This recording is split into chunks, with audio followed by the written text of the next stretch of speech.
এইখানে আমি থাকবো, বিশ্বাসই হচ্ছে না। আর এটা দেখো আমার ব্যালকানি থেকে ভিউজ, এটাও আমার বিশ্বাস হচ্ছে না। তো যাই হোক, জার্মানির থার্ড ভিডিও নিয়ে চলে এসেছি। আর তোমরা যারা যারা আগের ভিডিও দুটো দেখোনি অবশ্যই দেখে নিও। আর আজকের ভিডিওতে কিন্তু ইন্টারেস্টিং অনেক কিছু হতে চলেছে, তার জন্য কিন্তু ভিডিওটা পুরোটা দেখতে হবে। তো চলো কথা না বাড়িয়ে স্টার্ট করি। আগের ভিডিওতে আমরা দেখেছিলাম যে জার্মানি আমরা পৌঁছে গেছি। এবার আমরা কোথায় আছি সেটা না স্ক্রিনে লিখে দিয়েছি, তোমরা দেখে নিও। কারণ এখানকার জায়গাগুলো উচ্চারণ করাটা আমার কাছে একটু ডিফিকাল্ট, তো সেই কারণে যদি ভুলভ্রান্তি কিছু বলি তার থেকে বেটার স্ক্রিনে লিখে দিয়েছি। তো এবার তোমাদের আমার রুমটা দেখাই। রুমটা দেখাতেই প্রায় 5 থেকে 10 মিনিট লেগে যাবে, কারণ রুমটা এতটাই বড়। আর রুমের ভাড়া কত সেটা তো পরে বলছি। আচ্ছা, আমরা আছি হচ্ছে ফ্রেইবার্গে, সেটা তোমরা অনেকেই জানো, তবু একবার বলে দিলাম। এবার ফ্রেইবার্গের কোথায় আছি সেটাও স্ক্রিনে লিখে দিয়েছি। এবার দেখো ঢুকতেই দেখছি একটা বাদিকে রয়েছে কাভার্ড। তো সেই কাভার্ডের মধ্যে না তুমি চাইলে জামা কাপড় কাচতে পারো, ঘর পরিষ্কার করতে পারো, তো সমস্ত কিছু কিন্তু এখানে দেওয়া আছে। আর এই গাছগুলো যেগুলো দেখতে পাচ্ছ সুন্দর অরিজিনাল গাছ দিয়ে কিন্তু পুরো রুমটা ডেকোরেট করা। আর সিঁড়িটা জাস্ট ওয়াও, সিঁড়িটার তো আমি জাস্ট প্রেমে পড়ে গেছি। আর এখানে একটা সুন্দর ডেস্ক মতো আছে, যেটার মধ্যে অনেক কিছু কাগজপত্র রাখা আছে। তো এটা আর বেশি ঘাটাঘাটি করিনি। অনেক বুকস রাখা আছে, পাশে তুমি জুতোও রাখতে পারবে। এখানে একটা বড় ম্যাট আছে, বড় একটা মিরর আছে যেটা সবচাইতে সুন্দর। আর এখানে আমরা যেই ফ্রেইবার্গে যাতে ঘুরতে পারি, তো সেই কোন কোন বেস্ট লোকেশন সেগুলো দেওয়া আছে। এবার সোজা চলে গেছি, বাথরুম রয়েছে সোজা, তার পাশে রয়েছে আমাদের রুমটা। এই দেখো কতটা সুন্দর আমাদের রুম, মানে জাস্ট আমি তো কোনোদিনও এরকম রুম দেখিও নি, মানে ভাবতেই পারছি না যে এই রুমে আমি থাকবো। তো এখানকার কাভারটাও তোমাদের দেখিয়ে দিলাম, খুব সুন্দর এই কাভারটা। আর এখানেও কিন্তু মানে গায়ে দেওয়ার মতো চাদর টাদর সমস্ত কিছুই দিয়ে দিয়েছে। আর দেখো রুমের এই যে ভিউটা, এটা কিন্তু খুব সুন্দর। এটা তুমি চাইলে ঢেকেও দিতে পারবে, ওখানে পর্দা মতো একটা আছে, শাটারটা ডাউন করা যাবে। আর এটা হচ্ছে রুমটা। আর রাতের বেলায় লাইটটা না খুব সুন্দর জ্বলে। আর বেডটা না ভীষণ সুন্দর ছিল, নরম বাট সেপারেটেড বেড, মানে সিঙ্গেল বেড করার। এটা হচ্ছে ওয়াশরুম। আর ওয়াশরুমটা কি আর বলবো, 30 মিনিট লেগেছে আমার স্নান করতে গাইজ, ভাবতে পারছো? কারণ এখানের ওয়াশরুম বুঝতে বুঝতে আমার অবস্থা খারাপ। দেখতেই পাচ্ছ এখানে কিন্তু কোনো বালতি নেই, মগ নেই। আমাদের বাঙালিদের কাছে এটা একটা বিরাট বড় সমস্যার বিষয়। তো কোন কলটা দিয়ে কি চালু হয়, কখন গরম জল পড়ে, কখন ঠান্ডা জল পড়ে, এটা বুঝতে বুঝতে আমার 30 মিনিট লেগে যায় শুধু স্নান করতে, ফ্রেশ হতে। এখানে একটা সোফা দিয়েছে, ডাইনিং টেবিল দিয়েছে, যেখানে খুব সুন্দর এখানে বসে তুমি খেতে পারবে প্রকৃতি দেখতে দেখতে। আর এবার চলো কিচেনে যাই। কিচেনটা ছিল বেশ বড়, আর কিচেনেও রয়েছে সমস্ত কিছু খাবার দাবার। আর এই কিচেনে এখানেও তুমি গরম জল প্রোভাইডেড পাবে, মানে লেফটে রাইটে ঘোরালে গরম ঠান্ডা এরকম ব্যাপার আছে কলগুলোতে। তো সেই কারণে আমার বুঝতে একটু বেশি সময় লেগে গেছিলো। শুধুমাত্র এইটুকু নয়, আরও অনেক কিছু ব্যাপার আছে, সমস্ত কিছু বাথরুমে গিয়ে ডিটেলস আর দেখানো হয়নি। যারা এখানে থেকেছো আর বাঙালি তারা ভালো জানবে। দেখো এখানে একটা টোস্টারও দিয়েছে, আর এখানে একটা মিনি ফ্রিজও আছে। তো চলো ফ্রিজে কী কী আছে দেখায়। দেখো প্রচুর বাটার রয়েছে, আর হচ্ছে দুধ রয়েছে, আর এখানে প্রয়োজনীয় কিছু ড্রিঙ্কস রয়েছে, ভেতরেও কিছু ড্রিঙ্কস রয়েছে, তোমরা চাইলে এগুলো ইউজ করতে পারো। আর এখানে দেখো প্রচুর পরিমাণে খাবার দাবারও রয়েছে, এখানে প্রচুর চা রয়েছে। আর এটা কিন্তু রান্নাঘর থেকে ভিউজটা তোমাদের দেখালাম, কতটা সুন্দর দেখো, জাস্ট ওয়াও। এরপর তোমাদের একটুখানি ব্যালকানিটা দেখাবো বলে যাচ্ছি, বাট ব্যালকানি দেখাতে গিয়ে একটা প্রবলেম হয়েছে, সেটা হচ্ছে ব্যালকানিটা খুলতে পারছিলাম না। প্রথমবার এসেছি, এমনিতে এই জায়গাগুলো আমার কাছে অনেকটাই নতুন। আর এখানকার প্যাটার্নও সব কিছু অন্যরকম, চাবির সিস্টেম মানে তালাগুলোও একটু অন্যরকম, রুমের যে কোনো কিছু অন্যরকম, মানে সমস্ত কিছুই অন্যরকম। এটা এইভাবে খুললেও খুলছে না, আমি জানি না কেন। তো সেই কারণে এটার খোলাখুলির চেষ্টা করিনি, ভেবেছিলাম পরে খুলবো, আর পরে খোলার সময় আর ভিডিও করা হয়নি। তো এটা হচ্ছে ব্যালকানি থেকে ভিউজ। এটার বাইরে যদিও আমরা পরে গিয়েছিলাম খুলে শান্ত মাথায়, আর এখন এসেই ভিডিওটা করছি। তো এই টাইমে একটু টায়ার্ডও ছিলাম, তো সেই কারণে আর বেশি কিছু করাও হয়নি। ভাবলাম পুরো রুমের একটা ভিডিও করে আগে ফ্রেশ হয়ে নিই। তো ফ্রেশ হতে গিয়ে যে সমস্যাটা হচ্ছে সেটা তো তোমাদেরকে বললামই। আর এখানে সুন্দর কিন্তু ডাইনিং রুম আছে, যেটা আমার খুব ভালো লেগেছে। আর চারিদিকটা না ভীষণ গাছপালায় ঘেরা, সবুজ সবুজ। আমি আরেকবার খোলার চেষ্টা করছিলাম, খুলছে কিন্তু পুরোটা খুলছে না, তো সেই কারণে ট্রাই ছেড়ে দিলাম। তো তোমাদের এখান থেকেই ব্যালকানির ভিউজটা দেখাই। পরে আমরা যদিও বাইরে গিয়েছিলাম, তো এটা হচ্ছে ব্যালকানির ভিউজ, ভাবতে পারছো? মানে এখানে আমি আছি, আমার তো বিশ্বাসই হচ্ছে না। ভীষণই এক্সাইটেড আর ভীষণ ভীষণ ভীষণ খুশি। আর এই গাছগুলো না সমস্ত অরিজিনাল বলে আরও বেশি ভালো লাগছিল জায়গাটা। আর একটা সুন্দর সোফা রয়েছে, বিভিন্ন ড্রয়িং রয়েছে, লাইট রয়েছে। আর এখানে না খুব উগ্র লাইট, উগ্র মানে কি প্রচুর লাইট নয়, বাট সফট লাইটগুলো বেশি এখানে থাকে। তো এবার চলো দোতলায় যাই, দোতলায় গিয়ে তোমাদের দেখাই যে দোতলার ঘর দুটো কীরকম। দেখতেই পাচ্ছ, শুরুতেই ঢুকে একটা টেবিল রয়েছে, একটা চেয়ার রয়েছে, এখানে তোমরা বসে নিজের কাজ করতে পারবে। আর এখানেও প্রচুর গাছ রয়েছে। এবার চলো একটা রুম দেখাই। এই রুমটা হচ্ছে খুবই সুন্দর, বাট এই রুমটায় মানে বেডটা হচ্ছে সিঙ্গেল বেড রয়েছে, দেখতেই পাচ্ছ। এটা কিন্তু ডাবল বেডের নয়। তো এই রুমটা বেশ সুন্দর। আর এইগুলো না খোলা যায় না, এবার খোলা গেলেও আমার ঠিক জানা নেই। আর এই দিকে একটা বেড রয়েছে, দুটো বেড রয়েছে, ডাবল বেড, বাট মানে সেপারেটলি থাকতে হবে, মানে দুজন একসাথে থাকতে পারবে না, এরকম একটা ব্যাপার। আর এখানেও খুব সুন্দর একটা লাইট রয়েছে, যেটা আমার খুব ভালো লাগছিলো। বসার জায়গা রয়েছে, টেবিল রয়েছে, দুজন বসে এখানে চা খেতে পারবে আর সুন্দর প্রকৃতি দেখতে পারবে। বাট এটাও কী করে খুলতে হয় আমি জানি না। আর বেশি আমরা ট্রাই করিনি, মনে ভয় ছিল যদি আবার কিছু ফাইন হয়ে যায়, কিছু যদি প্রবলেম হয়, তো সেই কারণে আমরা না কোনো কিছু খুব বেশি ট্রাই করিনি। আর এই জায়গাটাও দেখো ভীষণ সুন্দর। এবার সেকেন্ড রুমটা যাচ্ছি। সেকেন্ড রুমটা দেখো, এটা ডাবল বেডেড রুম, দেখতেই পাচ্ছ, ভীষণ সুন্দর। এখানেও একটা চেয়ার টেবিলের ব্যবস্থা আছে। এটাও খোলার একটা তো ব্যাপার আছে, কিন্তু আমরা খুলতে পারছি না, নাকি খোলা যায় জানি না, তো সো নো কমেন্টস। তো এই জায়গাটাও খুব সুন্দর, কিন্তু এগুলো তুমি চাইলে ক্লোজ করে দিতে পারো রাতে, সেরকম ব্যবস্থাও আছে। ভীষণই সুন্দর রুমটা। আর এই ইভেন একটা নয়, দুটো দিক থেকে তুমি ভিউজ পাবে এই রুমটা, এতটাই সুন্দর, দেখতেই পাচ্ছ। আর এখানকার রুমগুলো না একদমই আলাদা, দেখে বুঝতেই পারছো যে আমাদের বাঙালিদের কাছে এই রুমগুলোর কতটা মানে অন্যরকম আমাদের কাছে, মানে ভীষণই আলাদা, ভীষণই। আমরা জেনারেলি এগুলো অভ্যস্ত নেই। সবচাইতে বড় কথা হচ্ছে মানে স্নান করবো আর বালতি মগ থাকবে না, এটা তো সত্যিই অভ্যস্ত নই। তো যাই হোক, এরকমভাবেই ম্যানেজ করতে হলো। ওই দিন রাতে আর কোনো ভিডিও করিনি, স্নান করে ফ্রেশ হয়ে ম্যাগি খেয়ে ঘুমিয়ে যাই। তো পরের দিন সকালবেলা সুন্দর করে রেডি হয়ে ব্রেকফাস্ট সেরে, মানে ওখানে আমাদের চা ছিল রুমে, তো চা দেওয়া ছিল, সেই চা খেয়েছিলাম। ম্যাগি খেয়ে চলে আসি আমরা কনফারেন্সে, মানে আমার হাজব্যান্ডের কনফারেন্সে। তো সেখানে এসে দেখলাম এখানে তো প্রচুর খাবার, প্রচুর প্রচুর প্রচুর খাবার। তো সেই সমস্ত খাবারের তো আর ভিডিও করা সম্ভব নয়, কারণ এখানে খুব একটা বেশি ভিডিও মানে কেউ করছিল না, আর অ্যালাউ কিনা সেটাও আমি জানি না। তো এখানে দেখতেই পাচ্ছ কনফারেন্স হল এটা, আর এটা ছিল মেসে ফেইবার্গে। তো এখানের কনফারেন্স সেরে বেশি ভিডিও ক্লিপ নিইনি, বুঝতেই পারছো। কনফারেন্স দেখো সারতে সারতে আমাদের রাত হয়ে যায়। রাত মানে এখানে তখন কিন্তু বাজে 9:30, কারণ এখানে 9টা অবধি আলো থাকে। আর এখন আমরা বেরোচ্ছি, বুঝতেই পারছো রাত 9:30 বেজে গেছে, কারণ এখানে এখন অন্ধকার হয়ে গেছে।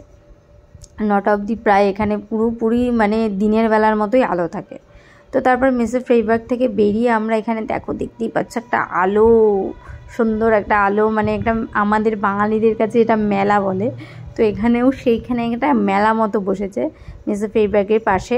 তো সেখানে আমরা ভাবলাম চলো সেই মেলাতে যাই, কিন্তু দেখতেই পাচ্ছ সবার হাতে কিন্তু ছাতা রয়েছে। তো এখানে প্রচণ্ড বৃষ্টি পড়ছিল, আর এখানে মানে বৃষ্টিটা এরা ভীষণ এনজয় করে, কারণ তোমাদেরকে একটু পরেই মেলাতে গিয়ে দেখাচ্ছি যে এরা সবাই বৃষ্টিতে কত সুন্দর করে ভিজছে।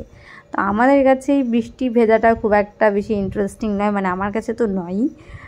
তো এরা বেশ সুন্দর কিন্তু বৃষ্টিটাকে এনজয় করছিল। আর এই মেলাটা দেখতে এতটা সুন্দর আর এতটা বড়, অবশ্য ভিডিওতে দূর থেকে তোমরা কিছুটা বুঝতেও পারছো। এবার একটা ভীষণ ইম্পর্টেন্ট তথ্য তোমাদের জানাটা দরকার যারা জার্মানি আসছো, স্পেসিফিক্যালি মে মাসে। যেহেতু আমরা মে মাসে এসেছিলাম, আই থিঙ্ক মিস্টেক করে আমি কোনো আগের দুটো ভিডিওর মধ্যে কোনো একটা ভিডিওতে না এপ্রিল বলে ফেলেছিলাম, আমরা মে মাসে এসেছি।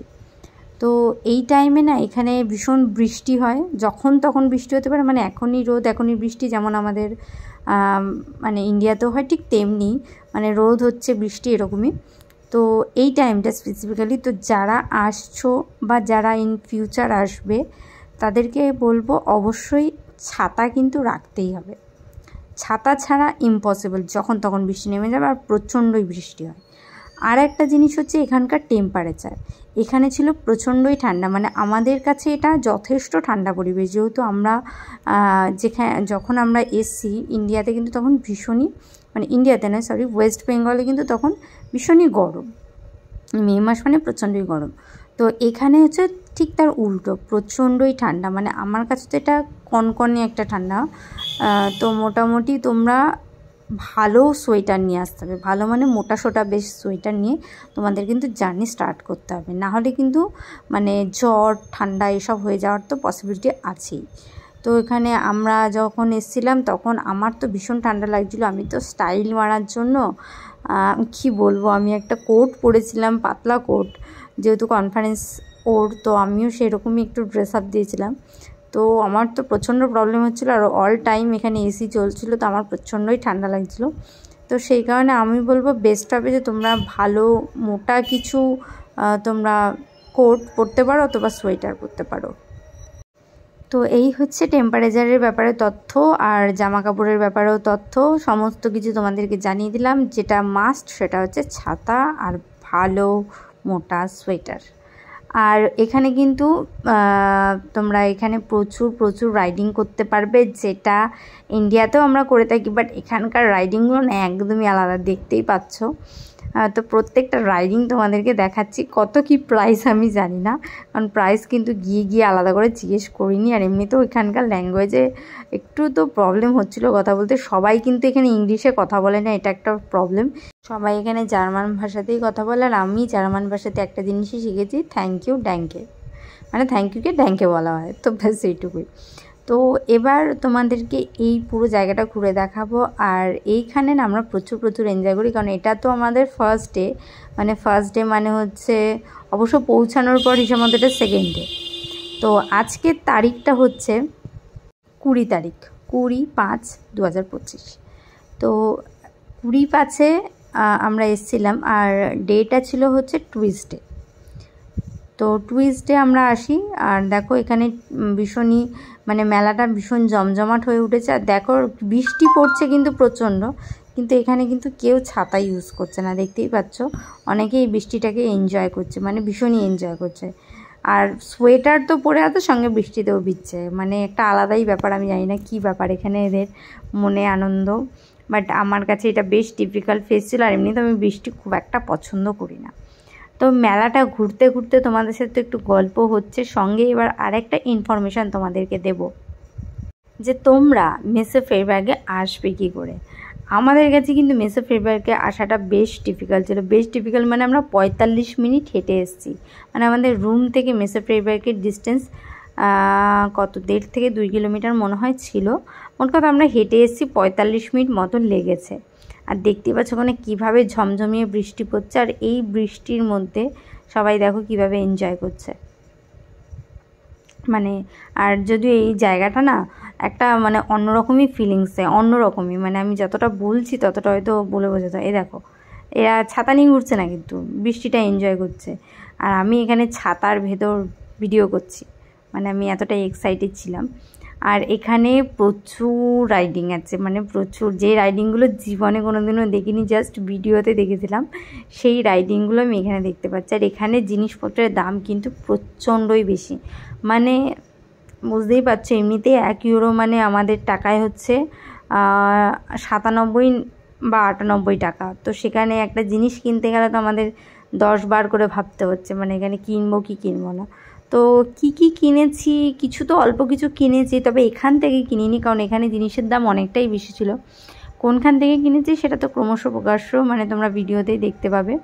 আর এখানে দেখো ঘড়ির মতো যেটা ঘুরছে দেখতে পাচ্ছ, কাটার মতো, এইটাতে তো সবাই প্রচুর চড়ছিল বাবা, মানে আমার তো দেখেই ভয় লাগছিল। আর সেখানে সবাই এখানে এটাতে উঠেছে। যাই হোক, আমাদের ইন্ডিয়াতেও কিন্তু কিছু নেই, মানে প্রচুর কিছুই আছে, বাট এখানে একটু মানে অন্যরকম জিনিসপত্র তো দেখতেই পাচ্ছে। আর এখানে দেখো এই গার্ডারগুলো দেখতে পাচ্ছ তো, এগুলো কিন্তু এগুলো প্রচুর দাম ছিল, প্রচুর দাম। দেখো এখানে কত লেখা আছে, একটার দাম 1.5 ইউরো, 4টার দাম 5 ইউরো। বুঝতে পারছো তুমি, এখানে আমাদের এখানে এগুলো কত করে বিক্রি হয়, 10 টাকা 20 টাকা করে। আমার তো দেখে মাথা ঘুরে গেছে, তাই আমি দোকান থেকে চলে আসি, আমি আর ওই দোকানে আশেপাশে যেতে চাই না। এখানে দেখো এই জায়গাটার নামও সুন্দর করে লেখা আছে মেসোফ্রেইবার্গ। তো সেটাই এখানে বেশ সুন্দর কালার লাইটিং করে লেখা আছে। আর এই জায়গাটা না মানে কি বলবো, যতই দেখছিলাম মনে হচ্ছিল কম, এতটা সুন্দর। আর এখানে এটা কি লেখা, ইট স্লিপ ব্রেক রিপিট। দেখতে পাচ্ছ এখানে সবাই ছুটে ছুটে যাচ্ছে, দৌড়াদৌড়ি করছে, মজা করছে এই বৃষ্টির মধ্যে। আর এই জায়গাটা দেখো গাইস, জাস্ট ওয়াও, মানে রাতে ছাড়া এই ভিউটা ইম্পসিবল। মানে আমার তো দেখে মনে হচ্ছিলো এখানে কিছুক্ষণ দাঁড়িয়েই থাকি। তো আমি অপেক্ষায় ছিলাম কখন এই রাইডিংটা স্টার্ট হবে সেটা দেখবো, তারপর যাব। তো এতটা সুন্দর। এটা হচ্ছে ব্রেক ড্যান্স, কিন্তু আমাদের নবদ্বীপেও যেটা আছে সেটা। এই দেখো স্টার্টও হয়ে গেছে। আর এখানে ব্রেক ড্যান্সটা না আরও বেশি সুন্দর। জাস্ট দেখো এই লাইটিংগুলোর জন্য বেশি ভালো লাগছে। তো মানে আমাদের এখানেও যেমন আছে না, ঠিক সেরকমই, কিন্তু মানে আলাদা কিছু না। আমাদের এখানে লাইটিংটা কম, এখানে লাইটিংটা বেশি, মানে বেশি কালারফুল লাইটিং করে সুন্দর করে ডেকোরেট করেছে। তবে হ্যাঁ, যখন এটা স্টার্ট হবে তখন দেখতে আরও বেশি ভালো লাগবে। প্রত্যেকটা রাইডিং দেখো প্রচণ্ড কালারফুল লাইটিং করা, যেটা কিন্তু খুব ভালো লাগছিলো দেখতে। মানে মনে হচ্ছিলো এখানেই দাঁড়িয়ে থাকি এরকম ফিল হচ্ছিলো। বাট এই লাইটিংগুলোতে না ফটো খুব একটা ভালো আসে না, আর সেটা স্বাভাবিক ব্যাপার। আর এই দেখো এই রাইডিংটা স্টার্ট হবে কি না, আমি আবার একটু ক্যামেরা ঘুরিয়ে দেখছিলাম, কিন্তু সে রাইডিং তো স্টার্টই হচ্ছে না। আর এদিকে প্রচণ্ড বৃষ্টি পড়ছে, আমরা অল্প স্বল্প ভিজেও গেছি। ছাতা নিয়ে আর কতক্ষণ চলে, কিন্তু এখানে দেখো কেউ ছাতা ব্যবহার করছে না। আর এই দেখো ওই রাইডিংটা স্টার্ট হয়েছে, ওইটা কি সুন্দর ঘুরছে চারদিকে। তো সেটা একটু দেখালাম তোমাদেরকে, কি সুন্দর তাই না? মানে জাস্ট চোখ ফেরানো যাচ্ছে না। মানে আমি তো মনে হচ্ছিলো এখানেই থেকে যাই মেলাতে, এতটা সুন্দর। তোমাদের এই মেলাটা, মানে আমাদের বাঙালির কাছে তো এটা একটা মেলাই, তোমাদের এই মেলাটা কেমন লাগলো অবশ্যই জানিও। আর আমার তো খুব ভালো লাগছিলো ঘুরতে। সমস্ত জায়গায় মানে খাবারের যেমন প্রচুর দোকান আছে, আর এখানে খাবারের দামও গাইস প্রচুর। তো বুঝতেই পারছো আমাদের অবস্থাটা। আর এখানে শূকর, গরু, মোষ এইসবের মাংসটাই স্পেসিফিক্যালি বেশি পাওয়া যায়। তো সেই কারণে আমরা যেহেতু ভেজ খাচ্ছিলাম, আমাদের কাছে খাবারের অপশানও অনেক কম ছিল, তাই বাড়িতে গিয়ে আমাদের খাবার খেতে হচ্ছিলো। কনফারেন্সে আমরা টুকটাক যা ভেজ ছিল সেগুলো তো খেয়েছি, বেশি খাবার খেতে পারছি না কেন সেটা তো তোমাদের বললাম। আর আমরা দেখো আর বেশি দূর নেই, কাছাকাছি চলে এসেছি আমাদের হোটেলে। তো রাস্তাটা তোমাদের দেখাচ্ছি, বৃষ্টি ভেজা রাস্তাটা কতটা সুন্দর। এখন রুমে যাব, ম্যাগি বা কিছু একটা করে খাবো, দেন ঘুমাবো। তাই আজকের মতো টাটা।